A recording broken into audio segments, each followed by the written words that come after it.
Hi, I'm Jim Hemphill, features writer for IndieWire, and this is our craft roundtable on editing, the craft that shapes performance, pacing, and storytelling in television. It's where structure and emotion come together, often in ways the audience never sees but always feels. Our guests are, from the Pitt, Mark Strand. From Beef, Lauren Connelly and Laura Zempel.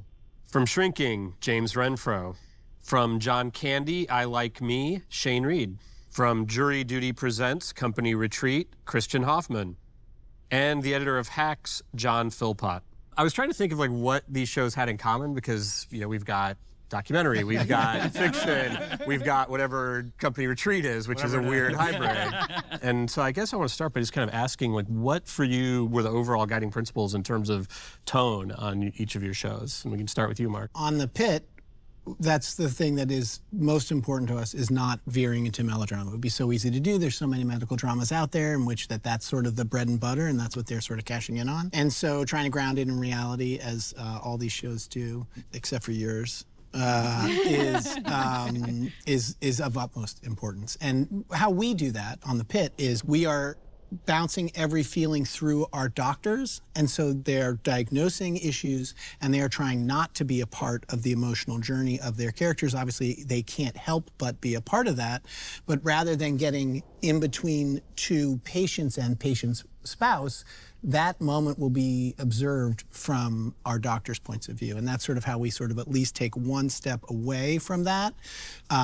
And those are the people we care about the most anyway. They're our characters, and so it's really how it's affecting them, and so we try to ground it that way. Send up to have an O already. About time. Baby's been breathing down a bit more. This one looks like it took a turn for the worse. Eclampsia, refractory seizures, HELLP syndrome with anemia, and thrombocytopenia. Yeah, about as bad as it gets. VFib. Chest compressions nasally, charged to 200.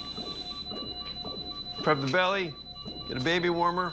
And how about with Beef? And you know, the interesting thing about Beef Season 2 is it is, you know, it's spiritually similar to Beef, but also quite different in terms of the rhythms of it and the tone and everything else. You know, for me, one thing that really drew me to Beef was that I love to laugh in like the darkest of moments.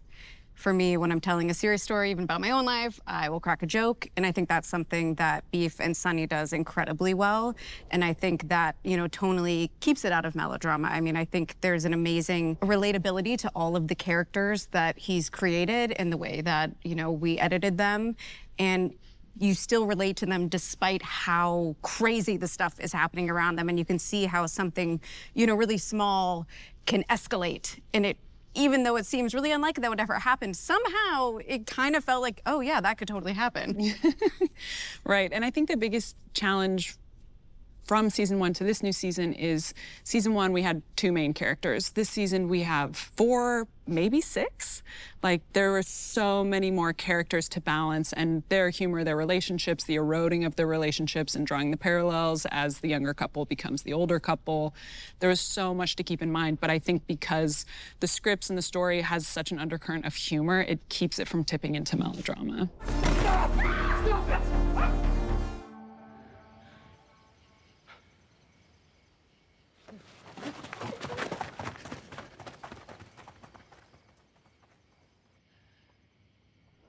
And that's something you have to deal with on Shrinking also, is the sort of multiple ensemble storylines and keeping those in balance. If I feel like I'm dipping into something that feels too saccharine and it feels not real, then I generally try to avoid those performances. Similarly, from a comedic perspective, I try to keep in mind what my ceiling is, what characters are allowed to reach that ceiling, what characters aren't allowed to reach that ceiling. And from a dramatic perspective, I try to keep an eye on where my floor is. So if there's something incredibly tragic, it's okay to sort of get closer to that bottom, but you can't live there, and you don't want to score it heavily so that you are like turning what would have been a dramatic moment into a melodramatic moment.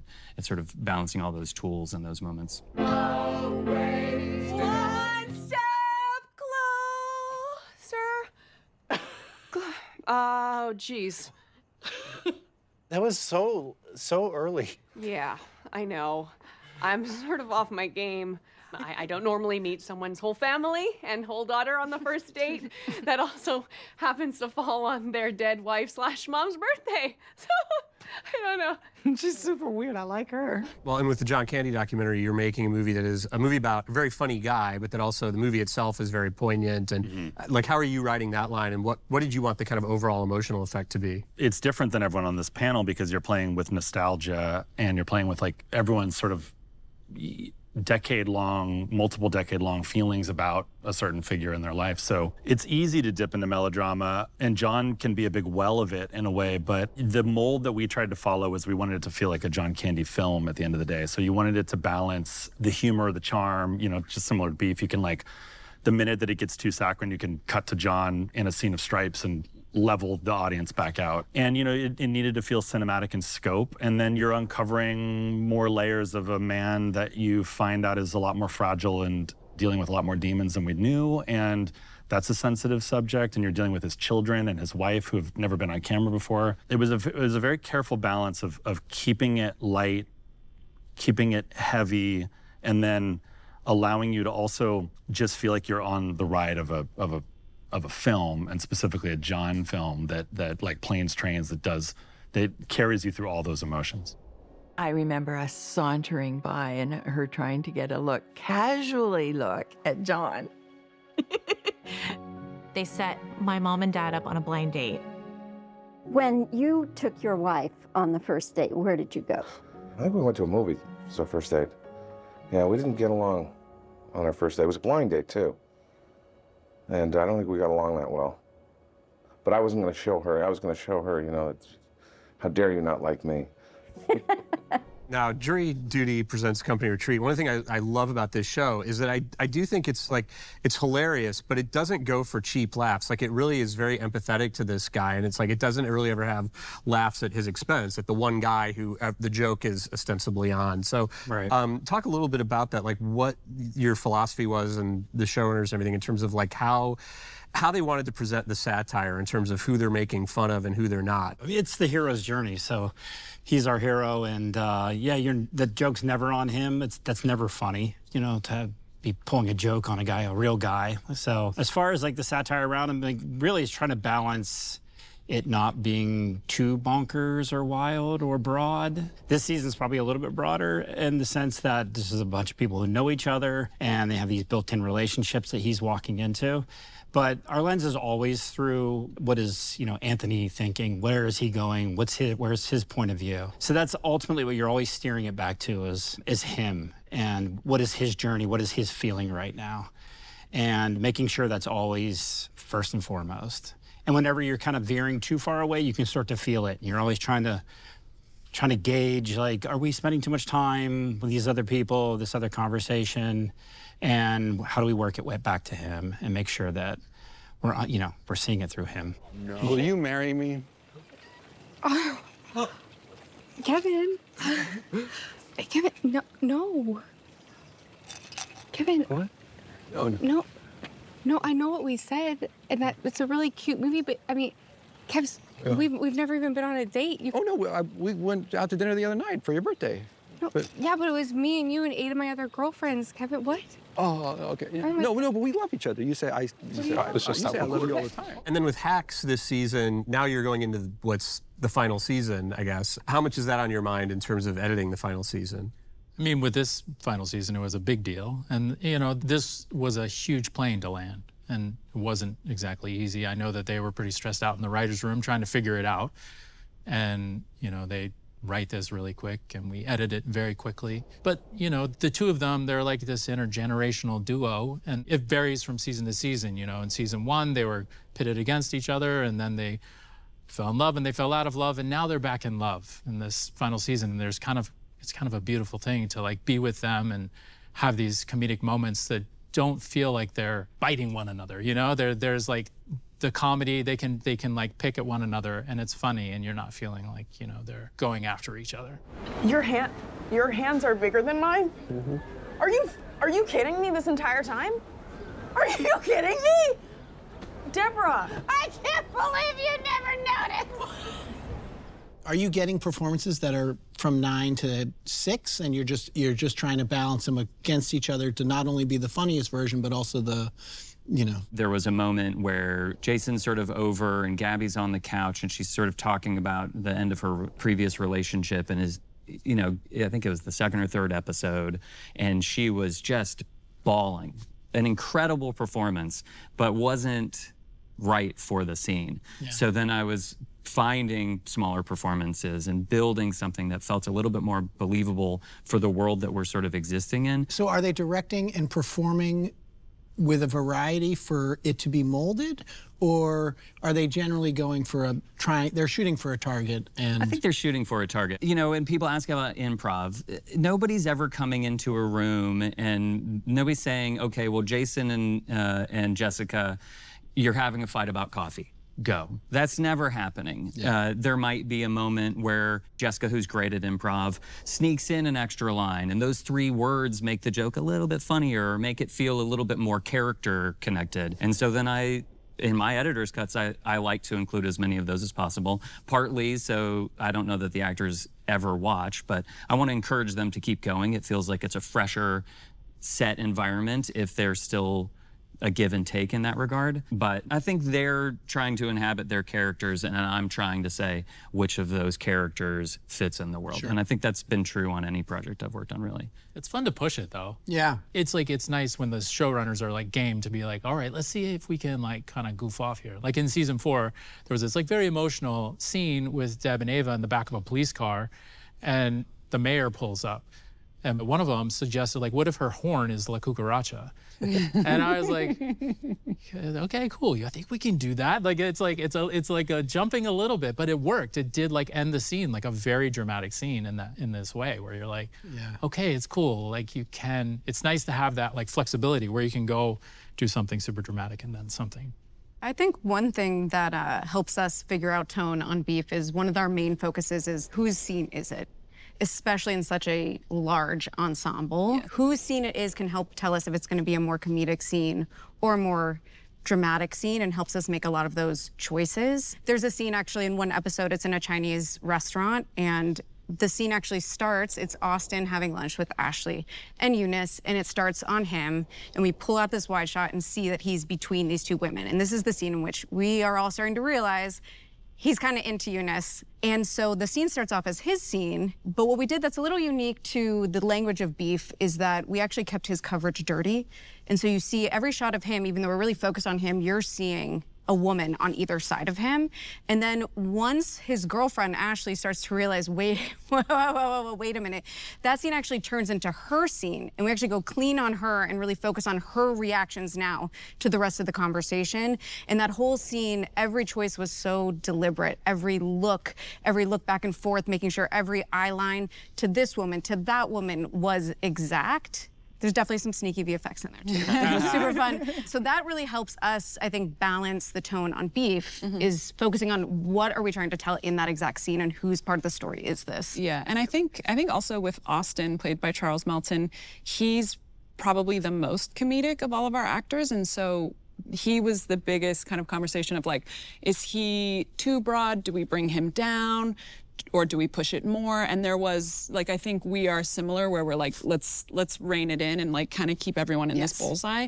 And then, you know, everyone comes back from set and they're like, oh, I remember this thing that was so funny, or oh, this cracked us up on set. And so we pepper those little We definitely moments added in. some of those back. But I think, you know, Which worked well. a lot of people have told me that he's their favorite character. So He's my favorite character. Yeah, he's great. He's so hilarious. great. Yeah. It's always believability, right? It's like, Yes, and that's the thing. Yeah. It's like, do I buy this? Am I laughing at him or like with him because he's so kind of clueless? He's like a little puppy dog. I mean, comedy in general, right? Like, keep one foot on the ground.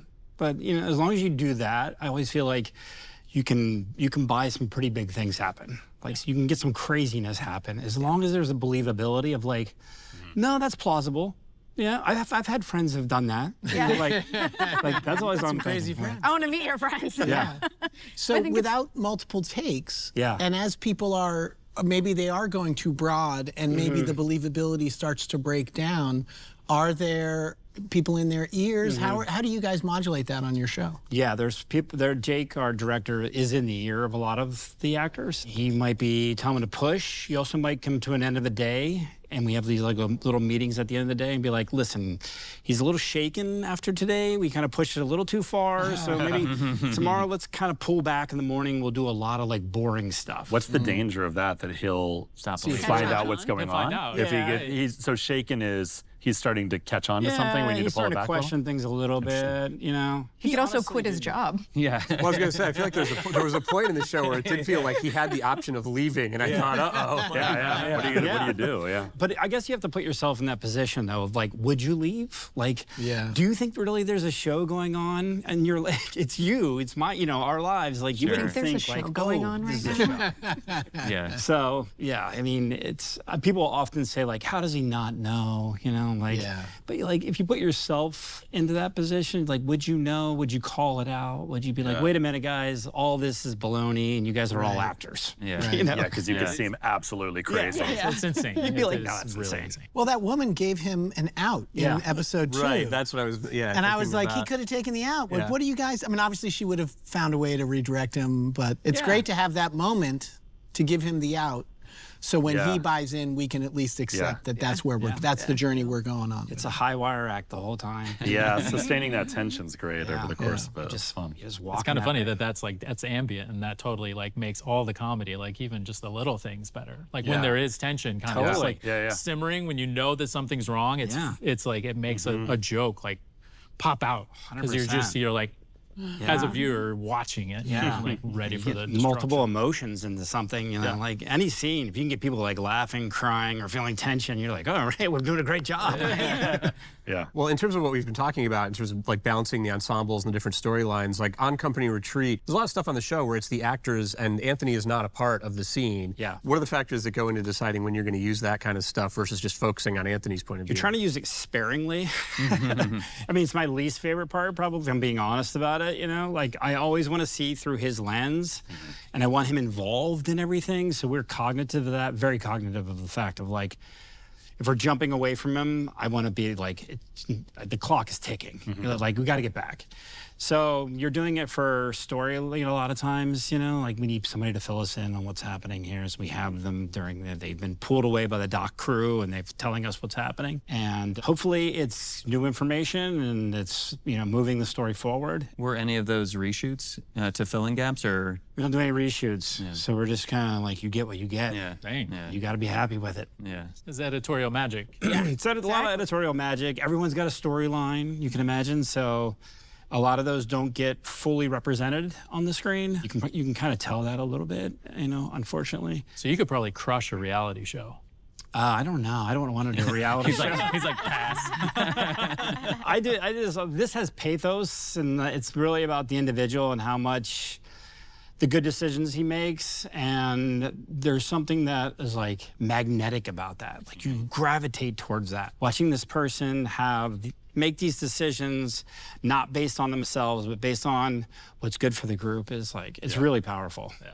You know, and then you add some comedy around it, and it's good TV. When you were talking about how you dispense information and it being stuff that we haven't seen before, actually leads me to a question about the John Candy documentary, which is you're making this movie theoretically for people who range from being John Candy superfans who've seen every episode of SCTV and every movie he ever did, to possibly younger viewers who maybe have never seen him in anything. And like, how do you straddle that line to make sure the movie's working? I didn't really want to get involved in it originally because I struggle with identifying myself as a documentary editor. I've cut 2, but it's just not really where I go. It's a lot of work. I have a lot of documentary editor friends, and it's a lot. It's a lot. I'm sort of looking at I love the picture for my puzzle. The editor is the writer. Yeah, I kind of came in looking at it like, you know, I don't know. I'll pitch you guys some ideas, and then when I got into it, then I felt very responsible for John, and I felt like I was then the core audience member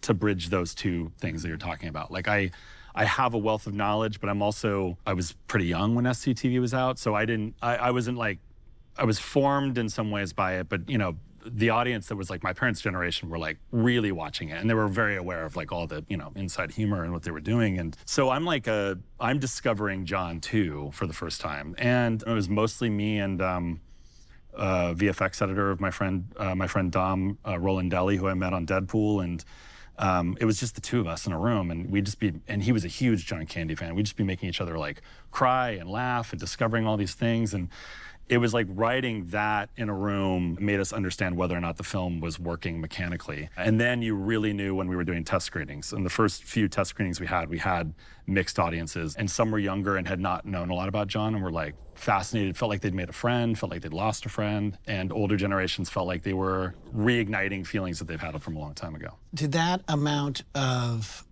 ownership, did your satisfaction with your cuts or with how they were received, was that different for you? Oh, the first test screening was like, everyone else was happy because they were getting answers that they wanted for the film, and I was just in the corner like, just destroyed, feeling responsible for everything. I don't know about, I've actually not done any episodic television. So my hat's off to all of you guys because that works amazing. And I've not seen a show roll out like that. I've only had some theatrical releases, and my anxiety when those come out is like out of control. I feel responsible for everything.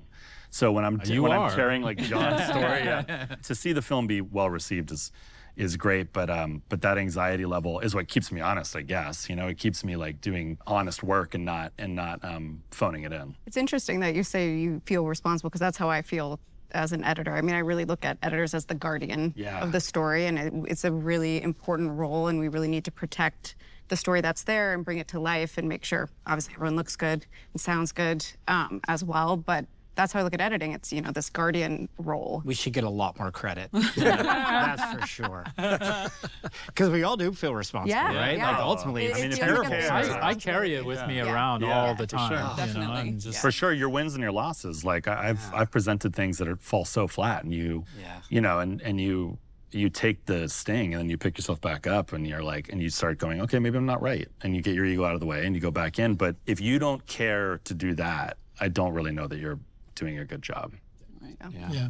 But certainly on episodic, you are that guardian, right? More so than any of the journeyman directors who are coming in, and they're literally guest directors. They're guests in the story. They're guests in the world, and you're trying to modulate those performances and tone and style between those different hands that are on it. And so that really is part of what we're doing. That's one of the things I like the most about episodic television. I was about to say, I think the same thing. Is like we have this new director come in who wants to put their fingerprint on it, but it has to exist within the world. So whether it's the tone and you're balancing comedy or melodrama, you're protecting, I'm not just protecting Jimmy, I'm protecting Jason. Nobody wants to see Jason. People want to see Jimmy, right?